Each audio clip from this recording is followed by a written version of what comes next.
अणमोसित।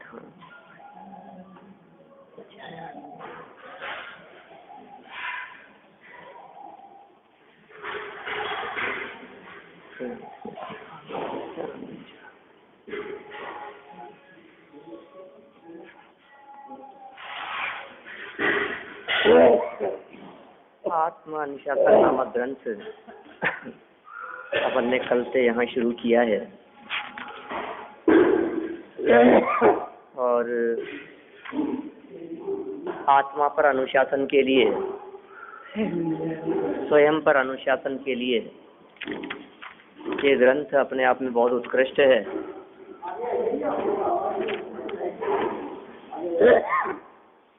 टोडरमल जी साहब का मंगलाचरण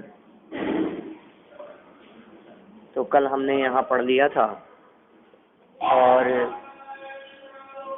आचार्य गुणभद्र स्वामी का जो मंगलाचरण है, इस मंगलाचरण से आज से अपनी इस बात को आगे प्रारंभ करते हैं। देखिए पेज नंबर 2 पर, और ग्रंथ की निर्विघ्न समाप्ति के लिए ग्रंथ रचना की प्रतिज्ञा यहाँ आचार्य देव ने की है। पहले नंबर का श्लोक है, मूल श्लोक पढ़ते हैं अपन।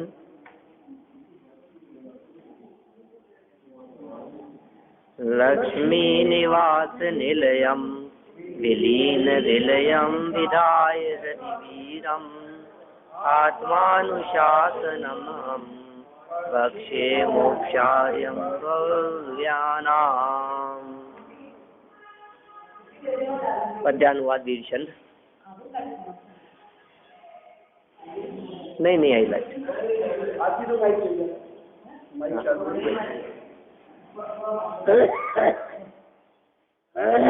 पद्यानुवाद बोलिए था वीरचंद।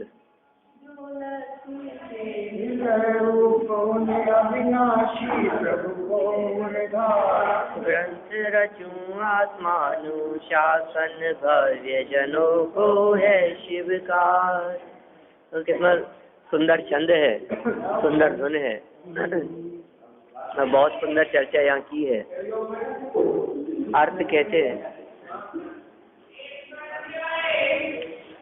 इस शास्त्र का कर्ता मैं गुणभद्र, अर्थ कर रहे हैं इसका मंगलाचरण का अर्थ।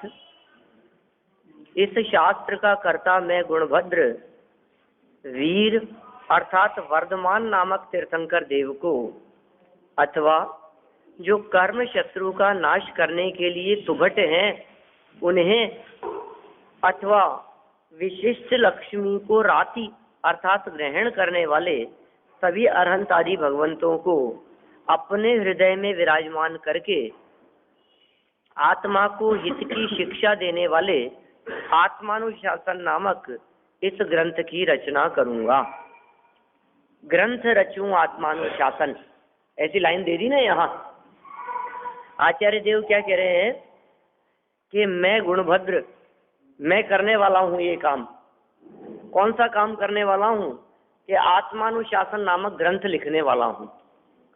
आत्मानुशासन नामक ग्रंथ लिखना मैं प्रारंभ कर रहा हूँ। किस लिए लिख रहे हो, क्यों प्रारंभ कर रहे हो? तो कहा भगवंतों को अपने में विराजमान करके। कौन से भगवंतों को? जो कर्म शत्रुओं को नाश करने के लिए वीर योद्धा के समान हैं, सुभट हैं। ऐसे अरहंत परमात्माओं को, ऐसे तीर्थंकरों को, ऐसे महावीर स्वामी को और विशिष्ट लक्ष्मी से युक्त समस्त अरहंत भगवंतों को अपने हृदय में विराजमान करके, माने मेरे हृदय से जो कोई भी बात निकलने वाली है वो बात पंच परमेष्ठियों को साक्षी रख के निकलने वाली है। अपने हृदय में इन तीर्थंकर आदि को विराजमान करने की बात कहकर के आचार्य देव क्या कहना चाहते हैं कि मैं जो कोई भी बात कहना चाह रहा हूँ, जो कोई भी बात यहाँ आगे कहूँगा, इसमें कोई व्यक्ति ऐसा न समझ लेवे कि ये मेरी अपनी बात है, ये मेरे घर की बात है, ऐसा मत समझ लेना। तीर्थंकरों को हृदय में विराजमान करके बोल रहा हूँ मैं। मानो मेरे हृदय में महावीर स्वामी विराजमान हूँ। यदि महावीर स्वामी होते तो वे क्या कहते, उनकी वाणी में क्या बात आती? जगत के जीवों का उपकार करने के लिए, आत्महित की शिक्षा देने के लिए वे क्या कहते, वही बात मैं अपने माध्यम से यहाँ इस ग्रंथ में कहूँगा, लिखूंगा। इस तरह यहाँ मंगलाचरण किया गया। देखिए आप आगे पेज नंबर 3 पर। इस प्रकार ग्रंथकर्ता ने अपने इष्ट देव का ध्यान रूप मंगलाचरण करके शास्त्र लिखने की प्रतिज्ञा की है। कैसा मंगलाचरण हुआ ये?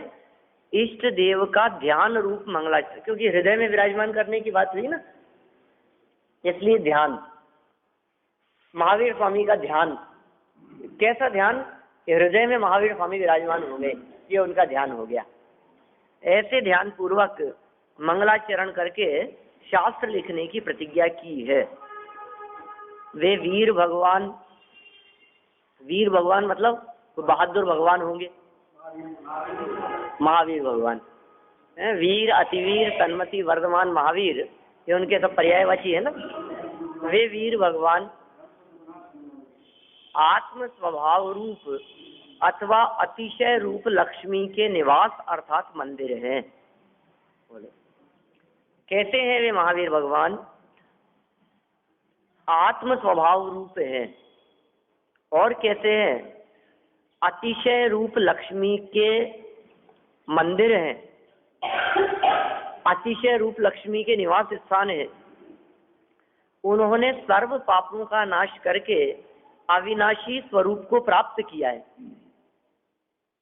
ऐसे स्वरूप को प्राप्त किया है महावीर स्वामी ने, जिनका वो स्वरूप अब कभी भी नष्ट नहीं होने वाला है। अविनाशी स्वरूप को प्राप्त किया है और सब पापों का नाश करके, मतलब कोई पाप आपने बचा ही नहीं। दोषै रूपात् विविधाश्रय जात गर्वई स्वप्नांतरे न कदाचित पीक्षित होती।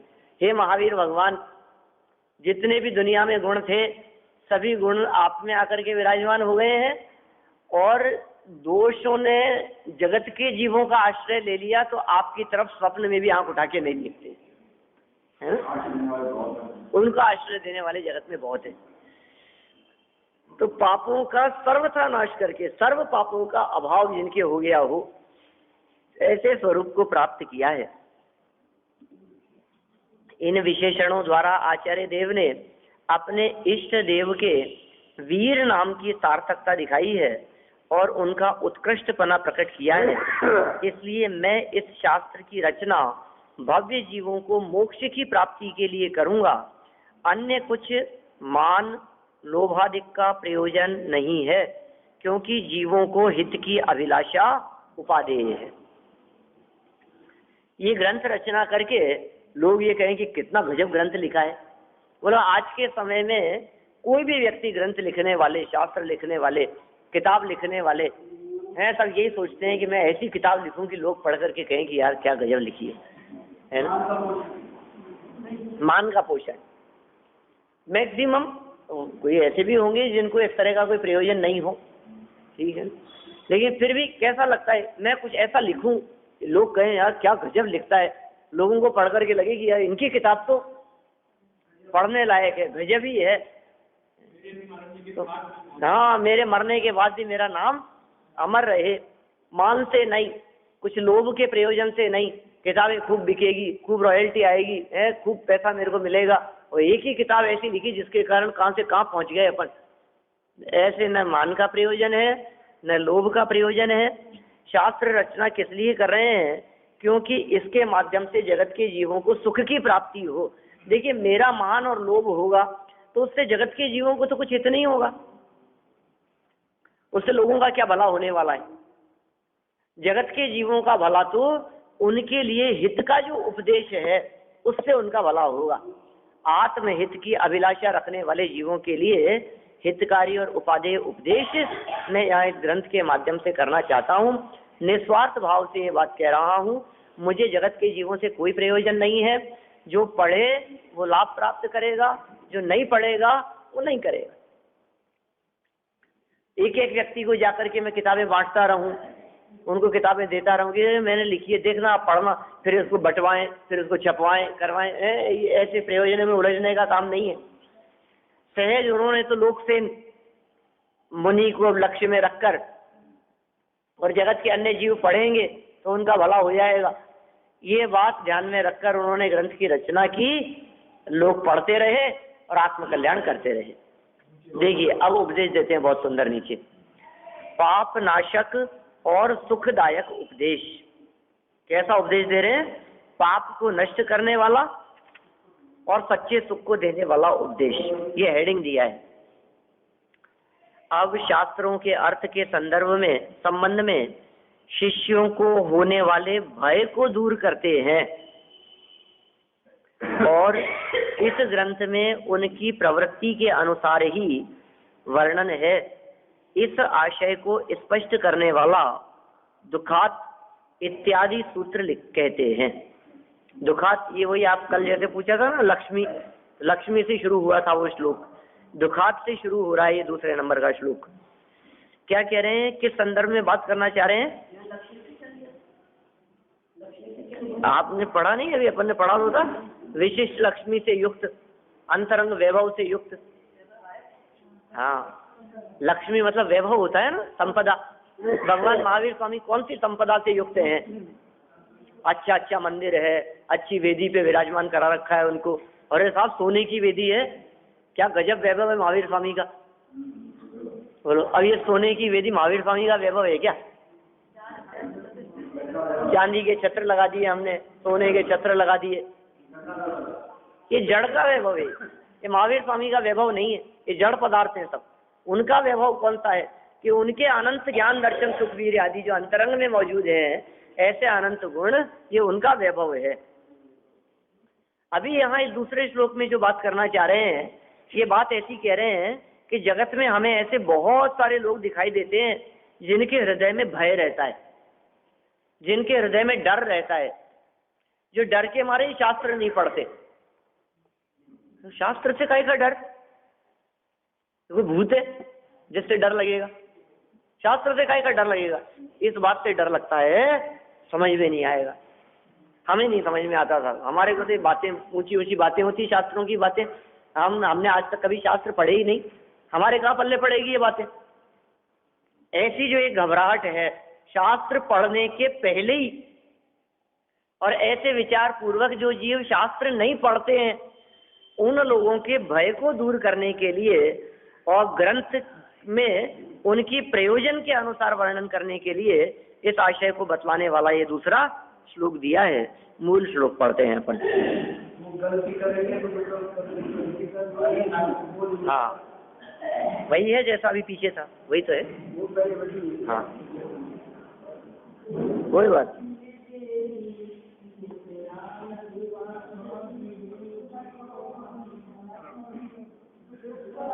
सहारी सुख करम मनुषासम।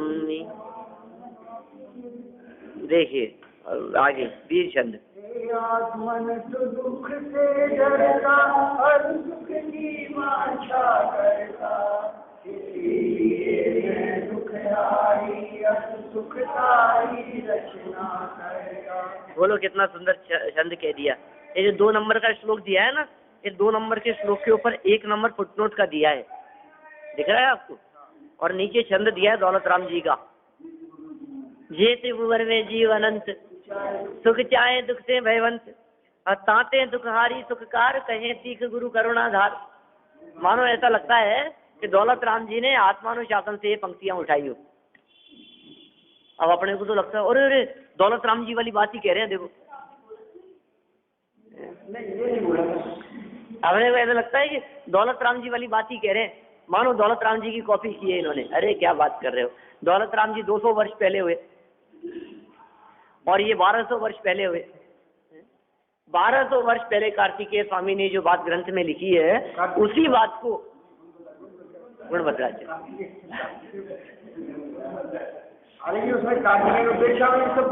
हाँ, अरे भाई जो भी आचार्यों विद्वानों की बातें मिलेगी वो कहीं न कहीं पूर्वाचार्यों से ली गई होंगी। बातें तो आचार्यों की होगी ना। 3 लोक में जितने भी जीव हैं, सभी जीव क्या चाहते हैं? 3 लोक के सब जीव तो सुख चाहते हैं, आप थोड़ी ना चाहते हो क्या? अरे भाई हम भी तो सुख चाहे, हम भी तो 3 लोक के जीवों में है ना। सभी जीव सुख चाहते हैं। चींटियां, मक्खी मच्छर, कीड़े मकोड़े, हाथी घोड़े, कुत्ता बिल्ली भैंस गाय, सब सुख चाहते हैं। कबूतर, चिड़ियाएं हैं, आदमी यहाँ भारत के, अमेरिका के, जापान के, सब सब सुख चाहते हैं, नारकी भी और देव भी, कि जे त्रिभुवन में, तीनों लोकों में जितने भी जीव हैं क्या चाहते हैं? सुख तो चाहते हैं, थोड़ा बहुत दुख भी चाहते होंगे। नहीं, दुख से भयवंत, चाहना तो बहुत दूर की बात है, दुख के तो नाम से ही डरते हैं, दुख की तो चर्चा से ही घबराते हैं। इसलिए दुख को हरने वाली और सुख को करने वाली कहें सीख गुरु करुणाधार, करुणा को धारण करके जो मुनिराज हैं वो सीख को कहते हैं। देखिए जरा, अब अपन ने जो ये छंद पढ़ा है, हे आत्मन, आत्मन कौन?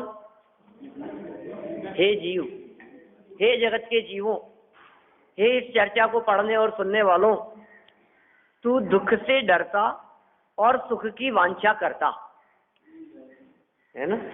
दुख से तो डरता है और सुख की वांछा करता है, इसलिए मैं दुख को हरने वाली और सुख को करने वाली रचना करता हूँ। जो तू चाहता है ना उसकी रचना करता हूँ। देखिए अर्थ नीचे, हे आत्मा, तू दुख से बहुत डरता है और सुख को सर्व प्रकार से चाहता है, इसलिए मैं भी दुख दूर करने वाले और सुख उत्पन्न करने वाले वांछित अर्थ का उपदेश करता हूँ। अब इसमें कोई ऐसी कोई बात नहीं है जो बात नहीं समझ में आने की हो, और व्याख्या और विस्तार तो अपन बहुत कर सकते हैं, फिर घुमा फिरा करके वही बातें होगी अलग अलग शब्दों में। लेकिन कुल मिलाकर के बात ये है कि हम जो चाहते हैं वो चीज हमें इसमें मिलने वाली है।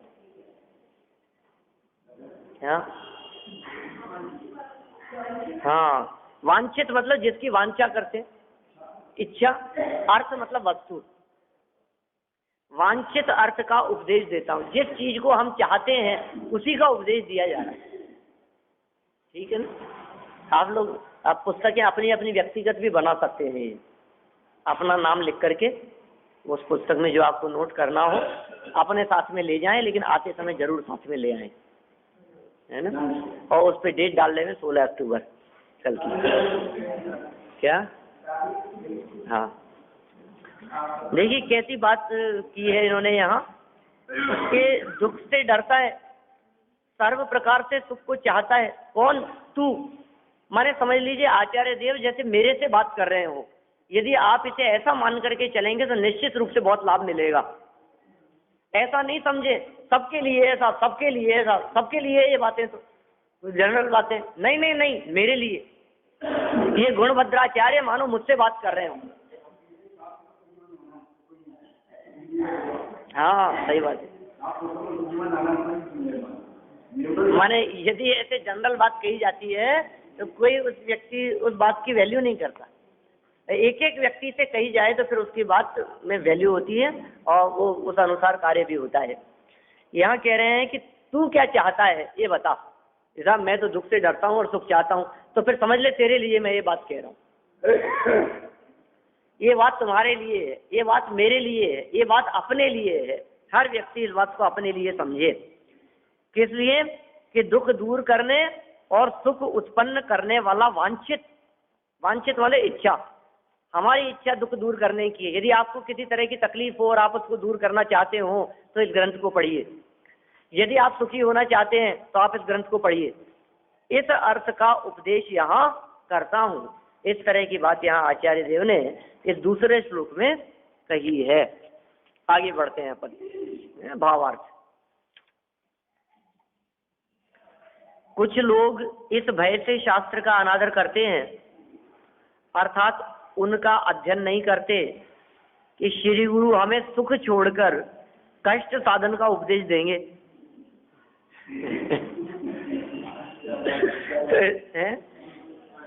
बोलो, परंतु ऐसा भय करके शास्त्र का अनादर मत कर।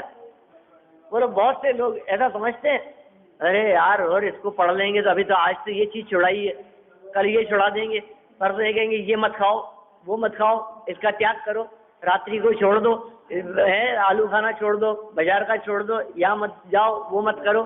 है, ये लफड़े का काम, हमारे और सुख छुड़ा देंगे, टीवी छुड़ा देंगे, घर बार छुड़ा देंगे, कपड़े लत्ते छुड़ा देंगे, घूमना फिरना छुड़ा देंगे। ये तो हमारे तो इसका तो सानिध्य ही ऐसे लगता है कि हमें दुखी करने के लिए लिखते हैं शास्त्र।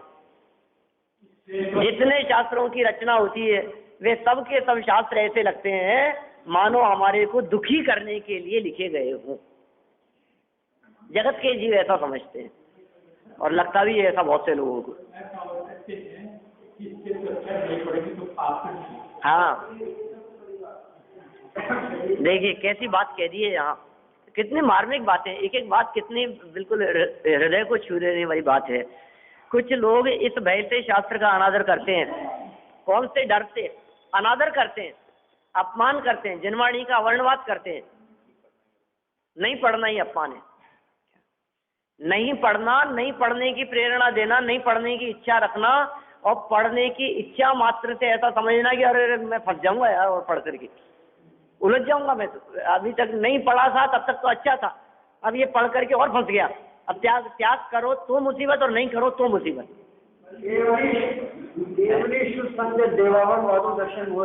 सही बात। इस भय से शास्त्र का अनादर करते हैं, अर्थात उनका अध्ययन नहीं करते। इसमें शास्त्र का अध्ययन नहीं करने वाले सब लोग शामिल हो जाएंगे। क्या कहते हैं कि श्री गुरु हमें सुख छोड़कर कष्ट साधन का उपदेश देंगे। अरे यार, लोग पता है कष्ट साधन का उपदेश देंगे ऐसा जानकर बहुत सारे लोग महाराज को आहार नहीं देते। देखिए आपने आस पड़ोस में ऐसी परिस्थितियां, अरे नियम दिला देंगे कुछ ना कुछ, अपन तो जाओ ही मत। क्या नहीं, कोई कई दिलाते हैं अभी भी। जो महाराज प्रतिज्ञाएं दिलाते हैं, नियम दिलाते हैं, उनके पास में जाना पसंद नहीं करते और फंसा देंगे हमारे को। ये कष्ट का उपदेश देंगे ऐसा लगता है। और ये जीव कुछ नियमों का पालन कदाचित करता भी है। 10 लक्षण में भाद्र मास में 1 महीने के लिए रात्रि भोजन का त्याग कर दिया तो कष्ट पा करके उसका पालन करता है, दिन गिनता है।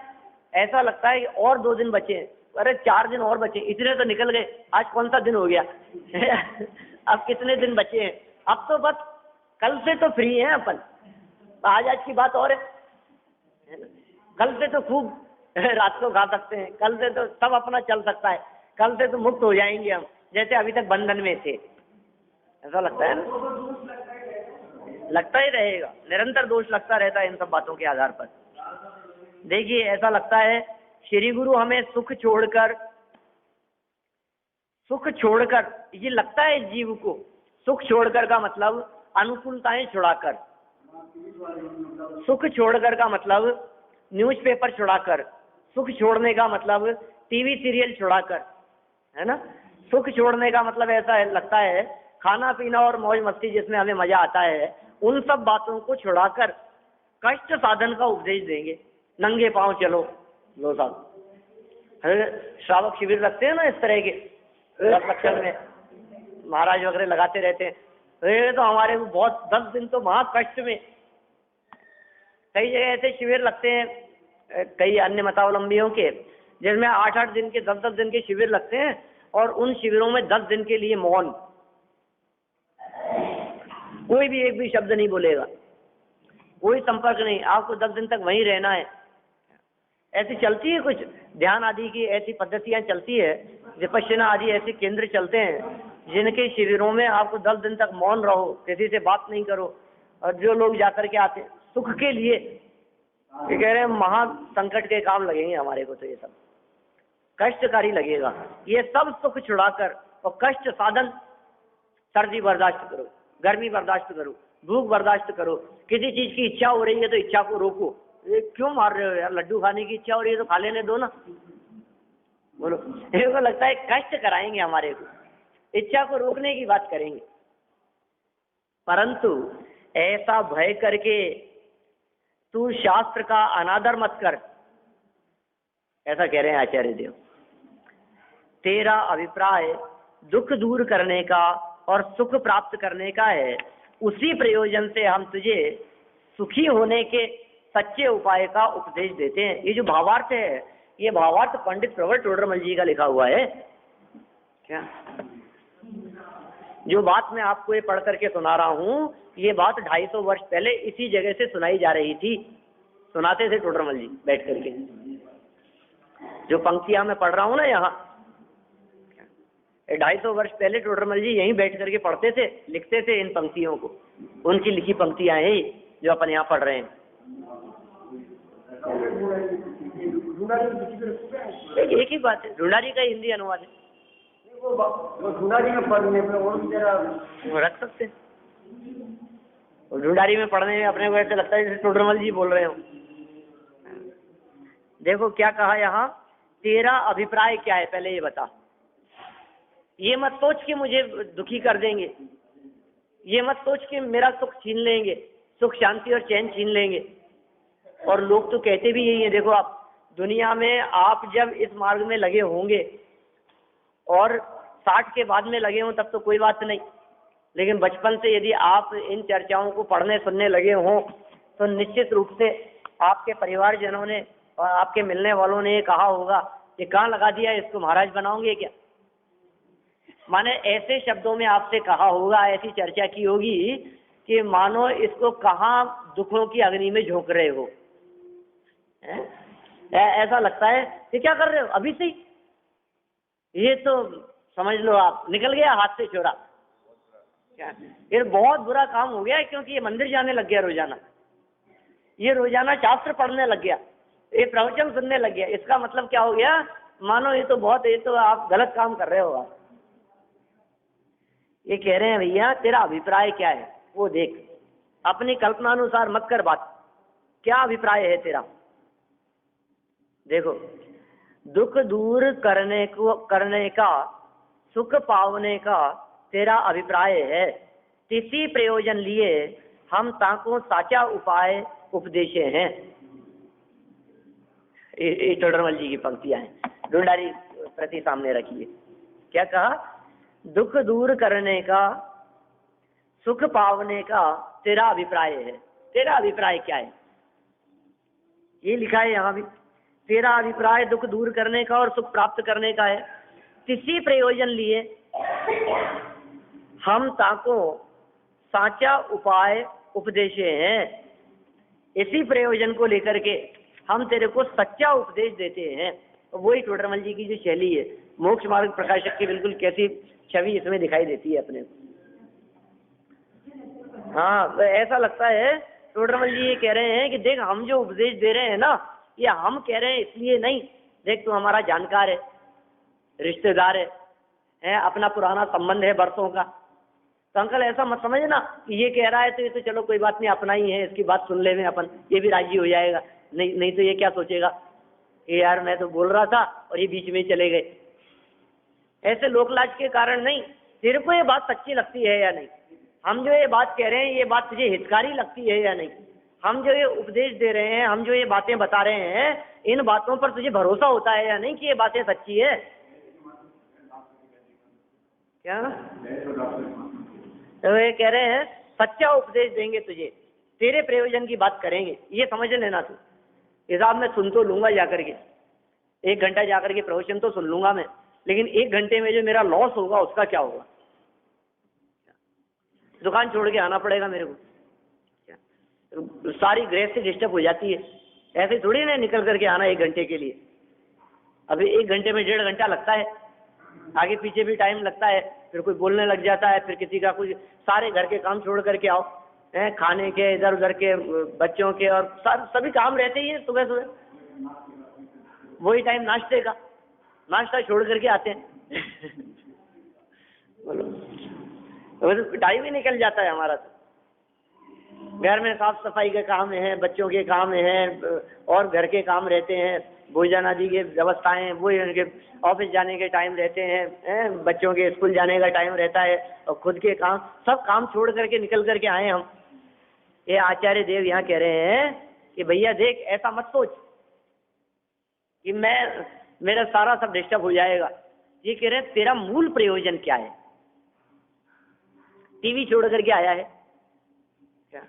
घर छोड़ करके आया है? तो ऐसा मत समझना मेरा सारा काम बिगाड़ दिया, तेरा मूल प्रयोजन क्या था, वहां बैठ करके क्या करना चाहता था। किताब में जो कुछ भी करता है व्यक्ति, ये सुखी होने के लिए करता है। प्रयोजनम अनुद्देश्य मंदोपि न प्रवर्तते। प्रयोजन और उद्देश्य के बिना मंद से मंद बुद्धि जीव भी प्रवर्तन नहीं करता।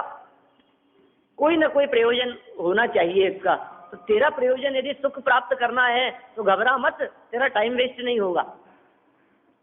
घबराने की बात नहीं है, तुम्हें कोई नुकसान नहीं होगा। आपको ऐसे लगता है कि हमारा 1 घंटे की खोटी हो गई, हाँ, एक घंटा बर्बाद हो गया हमारा, तो अब ये 1 घंटा दोबारा कैसे आएगा। इस 1 घंटे के अंदर न मालूम हम कितना कमा लेते, न मालूम 1 घंटे के अंदर हम क्या क्या काम नहीं कर लेते। अरे भैया, ये तेरे प्रयोजन की बात चल रही है, सुख रूपी प्रयोजन की बात चल रही है। हाँ, कमाना तेरे अधीन नहीं है, लेकिन ये पुरुषार्थ तेरे अधीन है। वो पुण्य पाप के हिसाब से होगा, उदय के हिसाब से होगा। हाँ, देखिए आप क्या कह रहे हैं यहाँ। इसलिए सच्चे उपदेश का, सच्चे उपाय का उपदेश देते हैं, सुखी होने के सच्चे उपाय का। किसका उपाय? सुखी होने का सच्चे उपाय का उपदेश यहाँ देते हैं। कटु उपदेश से भी भयभीत न होने की प्रेरणा। अब देखो आप कि नहीं साहब, आप कह रहे हो कि साहब सुखी होने के लिए है, आप ये कह रहे हो कि हमारे प्रयोजन के लिए है, आप ये कह रहे हो कि इससे हमारे को तकलीफ नहीं होगी, आप ये कह रहे हो कि इससे हम सुखी होंगे। एक दिन हम पहुंचे थे वहां, महाराज ने ऐसी डांट लगाई हमारे को, हम तो दूसरे दिन से गए ही नहीं, अभी फिर डांटेंगे। कटु उपदेश से डरना मत। कदाचित उपदेश कड़वा भी हो सकता है, कदाचित शैली जो है वो कठोर भी हो सकती है, कदाचित तेरे को दुखों से डराएंगे भी, कदाचित तू नहीं सुधरेगा तो तुझे धमकाएंगे भी। ख्याल में आ रही है बात? लेकिन किस लिए? तुझे सुधारने के लिए, किस लिए? तुझे सुखी करने के लिए।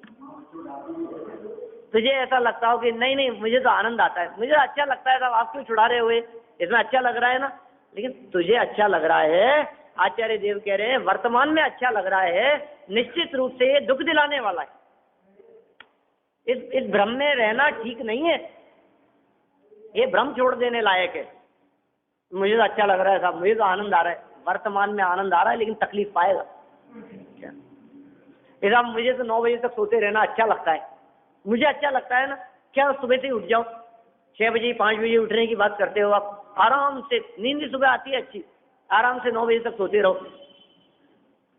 कि तुझे ऐसा लग रहा है कि मैं सुखी हो जाऊंगा और ये मुझे कष्ट में ले जा रहे हैं, लेकिन डांट के तुझे समझाना चाहते हैं कि तेरा शरीर बिगड़ जाएगा जैसे समय से नहीं उठेगा तो, हाथ पांव काम नहीं करेंगे, उठा बैठा नहीं जाएगा। लौकिक दृष्टि से ये समझा रहे हैं तेरे को, वर्तमान में तुझे ये बातें ऐसी लग रही है कि मुझे कष्ट में ले जा रहे हैं, लेकिन ये बच्चों को डांटते हैं, ये उनके भले के लिए डांटते हैं।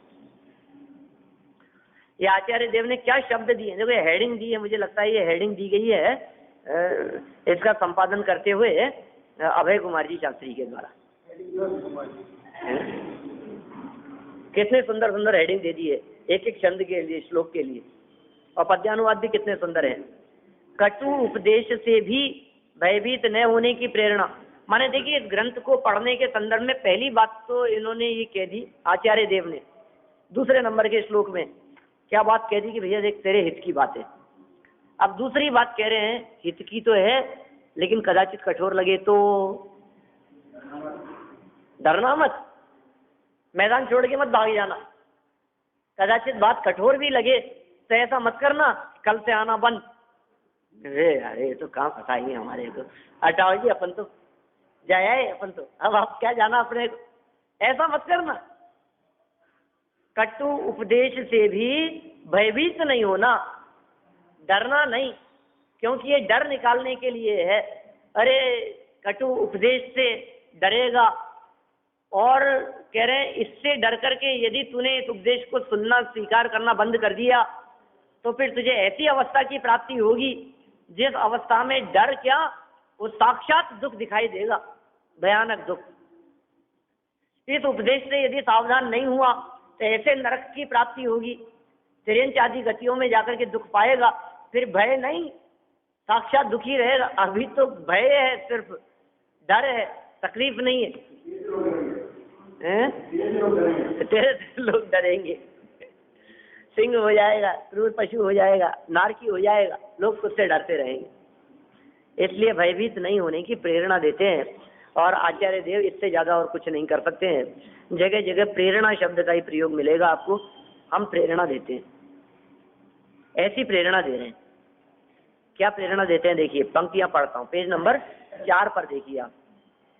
यद्यपि उक्त उपदेश रूप वचन तुझे कदाचित कड़वे भी लगेंगे कड़वे भी। आचार्य देव भी जानते हैं इस बात को, क्योंकि कई बातें ऐसी होती है जिन बातों को सीधे सीधे कह दिया जाए ना तो असर नहीं होता, और थोड़ा सा कड़क शब्दों में कहा जाए तब असर होता है। जैसे नॉर्मल चाय हो, थोड़ी कड़क हो है, तो कड़क चाय ज्यादा असर करती है ना।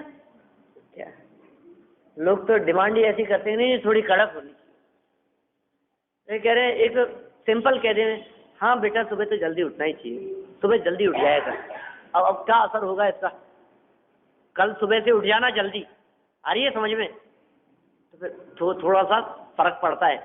कठोर शब्दों के अंदर कहा जाए, कल यदि सुबह जल्दी नहीं उठाना तो फिर चाय नहीं मिलेगी तुम्हारे को। बोलो यदि मम्मी ऐसा डांट देवे हैं और धमकी दे देवे उसे, तो फिर क्या होगा? ऐसे कठोर शब्द सुन करके थोड़ा सा लगता है। कठोर शब्द भी कहे जाने चाहिए कभी कभी। यद्यपि उक्त उपदेश रूप वचन तुझे कदाचित कड़वे भी लगे, तथापि तू उससे भयभीत मत हो। यह बात आगामी छंद में कहते हैं। तीसरा श्लोक पढ़ते हैं।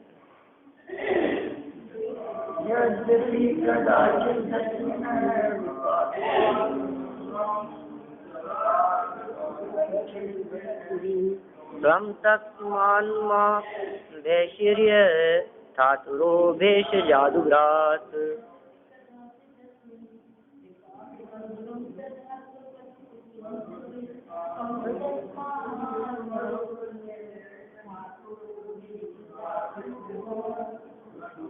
देखिए, आप वीर छंद बोलिए नीचे।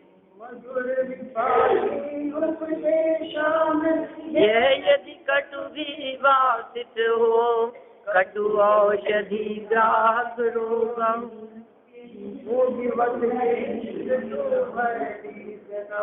देखो, मधुर विपाकी उपदेशामृत, यह यदि कटु भी भाषित हो, यदि तेरे को ये उपदेश मधुर रस देने मधुर विपाकी, मधुर रस देने वाला, रस तो मधुर मिलेगा, उपदेश है, ये अमृत है, लेकिन कदाचित कटु भी भाषित है मधुर, है मिठास से युक्त, लेकिन तुझे कदाचित कड़वा लगता हो सकता है ऐसा। अच्छी बातें भी खराब लग सकती है, अच्छी बातें भी बुरी लगती है। अरे जिनवाणी की अच्छी अच्छी बातें भी जगत के जीवों को बुरी लगती हैं, अच्छे उपदेश भी जगत के जीवों को बुरे लगते हैं, जहर लगते हैं। आप देखो ऐसी ऐसी चर्चा लगती ही हैं। पापियों को पाप से छूटने का उपदेश तो बुरा ही लगेगा। किसी हिंसक व्यक्ति को ये कहा जाए कि हिंसा करना बुरा काम है तो उसे बुरा लगेगा। किसी चोर से ये कहा जाए अरे अरे चोरी मत किया करो, तो उसे क्या लगेगा? अरे यार ये मेरा धंधा चौपट कराएगा। बोलो, तो उसको तो बुरा लगेगा ना। किसी चोर को, किसी व्यभिचारी को, किसी परिग्रह संचय, धन संचय करने की अभिवृत्ति रखने वाले को कोई व्यक्ति यदि उसका निषेध करे तो उसे वो बुरा लगेगा। किसी मदिरा पान करने वाले को यदि मदिरा की हानियां बताई जाए तो उसे बुरा लगेगा, ये छुड़ा देंगे। किसी गुटखा खाने वाले को उसका निषेध किया जाए, पान खाने वाले को उससे हानियां बतलाई जाए तो क्या कहेगा? अरे तुम रहने दो यार, तुम्हारा उपदेश तुम्हारे पास में रखो यार, हमें तो पता है, हमें मत कहो। कहते हैं ना ऐसा लोग, तो गुटखा खाते हैं उनको, अरे देखो उनको, उनके सामने वो पोस्टर लगाओ आप, कौन सा? गाल में कैंसर हो गया है, गाल गल गए हैं, दांत बिल्कुल खराब हो गए हैं, ऐसे पोस्टर उनको दिखाओ तो क्या करेंगे? वो फाड़े सब देख रखे हैं, कुछ नहीं है इसमें, नहीं क्या तो खाना नहीं आता था, खाना तरीके नहीं जानता मेरे को याद। हाँ मुझे ज्यादा आता है। ये क्या कह रहे हैं, ऐसा मधुर उपदेश भी जगत के जीवों को मधुर नहीं लगता। सब तरह के लोग हैं, जिनकी होनहार खोटी है उनकी क्या बात करें। समझ लीजिए आप, आपके द्वारा किया गया, कहा गया और बतलाया गया यदि ये मधुर और अच्छा उपदेश यदि उन्हें हितकारी नहीं लग रहा है, यदि उन्हें भला नहीं लग रहा है, उन्हें यदि जच नहीं रहा है, तो समझ लेना अभी उनकी होनहार खोटी है और उनके भाग्य में ही नहीं है। अब हम क्या बात करें। जिनका भाग्य ही फूटा है, जिनको भविष्य में दुख पाना है, जिनको भविष्य में कष्ट पाना है, जिनके शारीरिक दशा निरंतर बिगड़नी है, जिनके खोटे दिन आ गए हैं, क्या आने वाले हैं, जो पुण्य के उदय में वर्तमान में रीझ रहे हैं, लेकिन आगे आने वाले पाप कर्म के उदय का जिनको अभी भरोसा नहीं है, जिनको इस बात का पता नहीं है कि आगे जब पाप का उदय आएगा तब क्या होगा, तो उन लोगों को ये बात जचती नहीं है। उनके लिए कह रहे हैं मधुर विपाकी उपदेशामृत, उपदेश रूपी अमृत, उपदेश अमृत, मधुर फल देने वाला। विपाक मतलब होता है फल, रस, मधुर रस है जिसका, मीठा रस है जिसका, ऐसा उपदेश रूपी अमृत यह यदि कटु भी भाषित हो तो भी कड़वी औषधि को ग्रहण करने वाले रोगी के समान किंचित तू भयभीत न हो। क्या कड़वी औषधि को ग्रहण करने वाले रोगी के समान, हे जीव, हे भव्य जीव, तो किंचित मात्र भी भयभीत न हो। जिस तरह से कोई रोगी कड़वी औषधि को भी हंसते हंसते ग्रहण कर लेता है, नाक बंद करके, मुंह बंद करके, है तेजी से फटाफट जीभ पे नहीं रखता हुआ एकदम मुंह में लेकर के पानी पी जाएगा, बहुत कड़वी है लेकिन क्या करूं, तकलीफ दूर करने के लिए कड़वी औषधि को भी ग्रहण करना पड़ता है। जिस तरह से वो भयभीत नहीं होता और कड़वी औषधि को भी ग्रहण कर लेता है, ठीक उसी प्रकार हे भव्य जीव, तू भी कटु उपदेश को सुनकर के भयभीत नहीं होना और इस उपदेश को सहज ही स्वीकार करना। इस तरह की प्रेरणा इस तीसरे छंद में दी है। इसका अर्थ भी बहुत सुंदर है और इसका भावार्थ भी बहुत सुंदर है जो टोडरमल जी ने लिखा है। कल अपन इस उपदेश को आगे पढ़ेंगे। अभी की चर्चा को यहीं विराम देते हैं। मैं ज्ञानानंद स्वभावी हूँ, मैं ज्ञानानंद स्वभावी, मैं हूँ अपने स्वयं पूर्ण पर किसी मुझे कुछ गंध नहीं, मैं अरण्य रूपी पर से कुछ भी संबंध नहीं, मैं रंग से सदेश से निराला, मैं अखंड से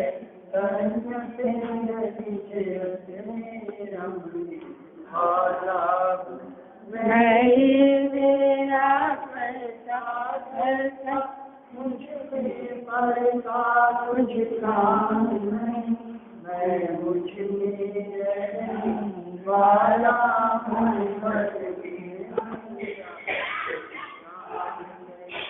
मैं शुद्ध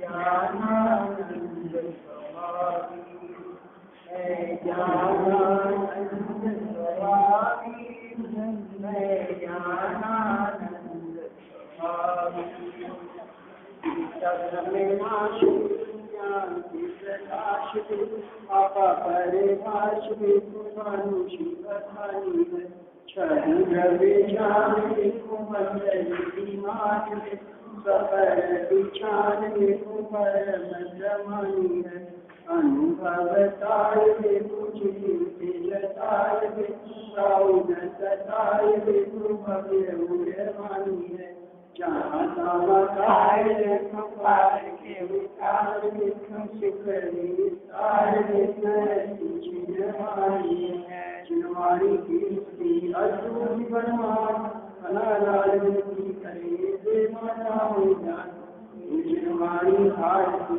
दो जग में रहे जो तेरा शरणा है सो पावे जावानी के ज्ञान के तुझे लोकारो सुहानी मस्तक नमो सदा तेरे को